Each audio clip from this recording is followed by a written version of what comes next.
So I'm going to try and make this the last word on the Rittenhouse case. I'm not going to be talking about the case itself. I just want to talk about the reaction last night, because we didn't know, hey, if Kyle gets off, are there going to be more riots? Is there going to be another, not a summer of love, but maybe a fall or a winter of love? Are people going to be out rioting in the streets demanding that Kyle be, strung up and, hung from a tree? Well, we got our answer last night, and that answer really is no.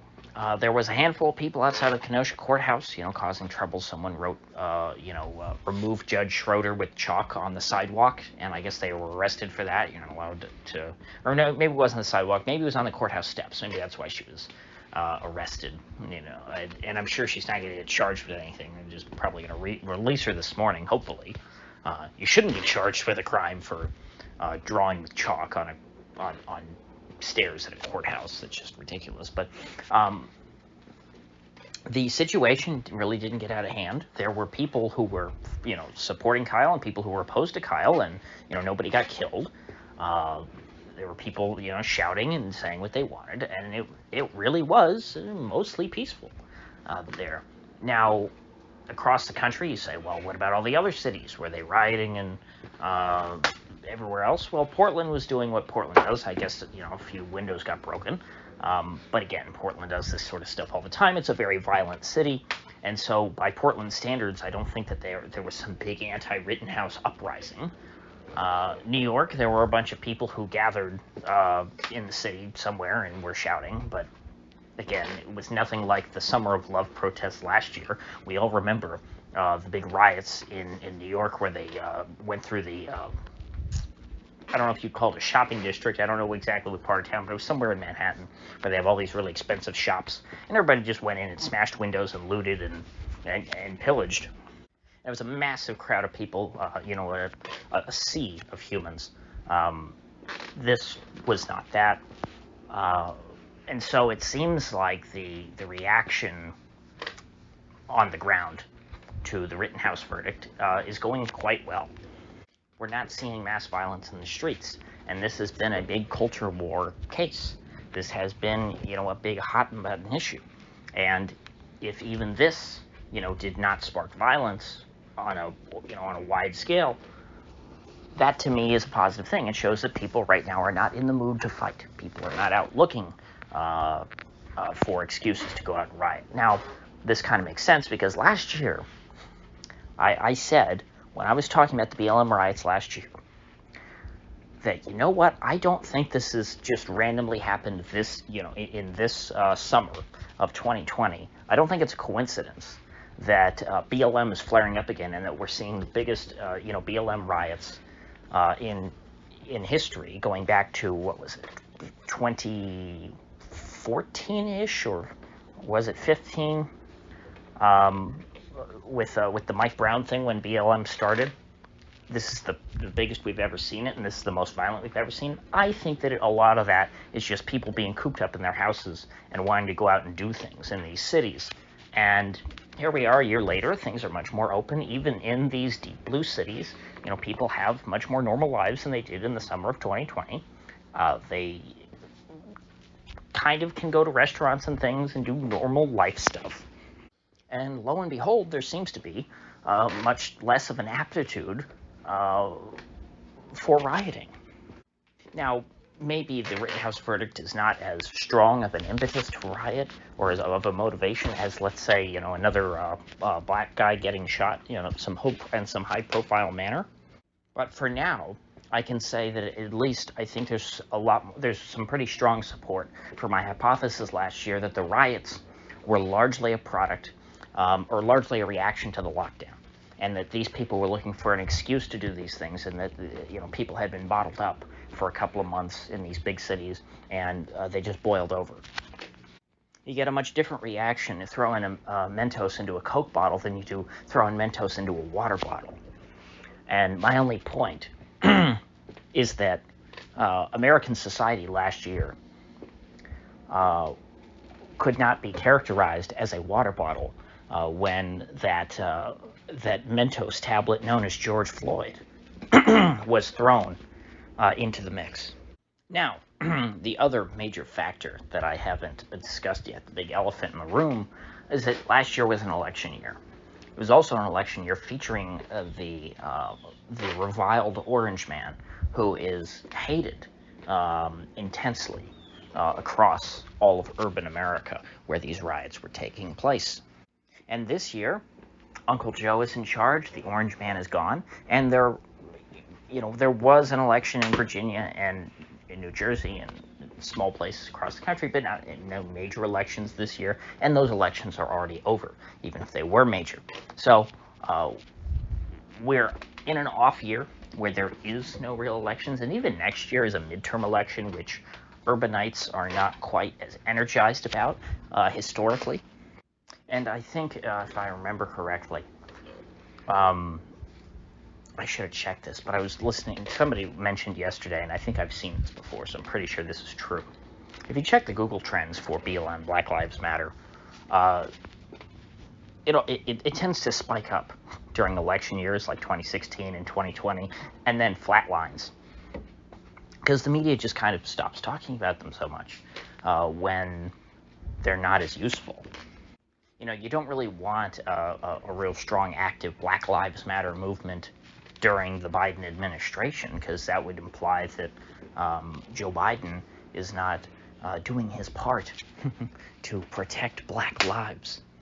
But then again, the Rittenhouse story is not closed yet, because there are calls from Jerry Nadler for the Department of Justice under Merrick Garland, who has proven himself to be a very political actor, as attorney generals, are kind of supposed to be. They are political appointees, so I can't exactly fault him for serving the political interests of his master. But Nadler wants the DOJ to look into filing federal civil rights charges against Kyle Rittenhouse because of this miscarriage of justice in the state court system. Now,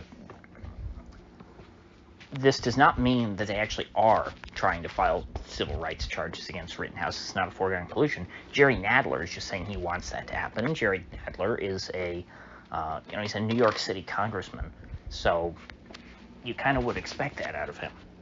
This would be pretty brazen of them to do that, especially since he's already been tried very publicly and found not guilty. A lot of folks rightly say, hey, doesn't double jeopardy apply? How can you charge someone for the same crime twice? And unfortunately, in the U.S., the Supreme Court has ruled that double jeopardy doesn't apply when you're talking about, state and federal charges. The way the Supreme Court interprets double jeopardy is that, the states and the federal government are separate entities. They're kind of separate states in and of themselves, because the state governments are sovereign, and so therefore they can't really be considered underlings of the federal government. And so what that essentially means is that you can be tried twice. You just can't be tried twice for the same crime by the same regime. And so if the state charges you with murder, you're found not guilty. The state cannot bring those charges again. That would be double jeopardy. But the federal government can, because the federal government hasn't had a whack at your head yet. The federal government has not found, you haven't been found guilty of the charges filed by the federal government yet. I think the idea is like, if you do something like host a concert, let's say in Houston, Texas, where you endanger human life, you can be sued, even if you win one lawsuit from one person, another person can bring a suit over the same matter. I think that's kind of how the Supreme Court looks at this, although, I'm doing a bad job at explaining it, and my point might not even be correct, but that's kind of how I think of it in my head. So yes, technically, Rittenhouse could be tried again, and we could go through another trial, of course this time a federal trial, which would be much tougher, and one which he has a slim chance of coming out of unscathed, because you don't go to court when you're charged by the federal government. That's just not smart. You never win. The rules, from what I understand, as far as how fair they treat defendants, the access that you're given to evidence and things, and the amount of time that you have to prepare is very limited, and it is slanted in a way that makes it, as difficult as possible to mount a defense. The idea being that will push people into just settling or doing a plea bargain so that the feds don't ever actually have to try cases. So I'm hoping that all of this talk from Jerry Nadler is just talk, and that Eric Garland is not so brazen as to fall through with it, although you can't put anything past him at this point after that, that letter he sent out, about the parents who were mad at the school boards. Although, to my knowledge, I don't think he's federally charged any parents for wrongthink yet. But if the feds were to bring charges, I think that even though the Supreme Court says that would be okay, I think that that would really undermine what little credibility the Department of Justice and the FBI and the federal government has left in the eyes of the right half of America, because they would see that certainly as a violation of double jeopardy in principle, and people kind of understand that they have that that's a part of their rights, is that, no, you can't try me for the same crime twice. And so I think that, just the process of Kyle being tried federally would put a lot of strain on I guess you could say, the political center.